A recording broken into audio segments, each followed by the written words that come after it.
In this video, I will show you how to backup contacts in Google Contacts. Once you're on the Google Contacts dashboard, in your contacts list, select the contacts you want to back up by clicking on the boxes next to their names. You can select all contacts or specific groups. Then on the top right part, click on the three dots icon. From the drop-down menu list, click on Export. A pop-up window will then show, asking you to select the export method. Click on Google CSV, as this is the format best suited for re-importing, then click on Export. The file will then automatically download to your computer. Open your file manager, locate the file you downloaded, and immediately rename it to something recognizable, such as backup. This saved file is your complete offline copy of your contacts.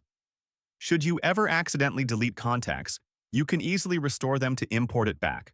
Click on Import Contacts in your main dashboard. It will prompt you to open your file manager. Then, click on the backup file you created.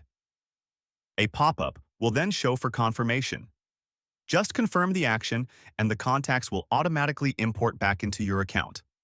And that's how to back up contacts in Google Contacts.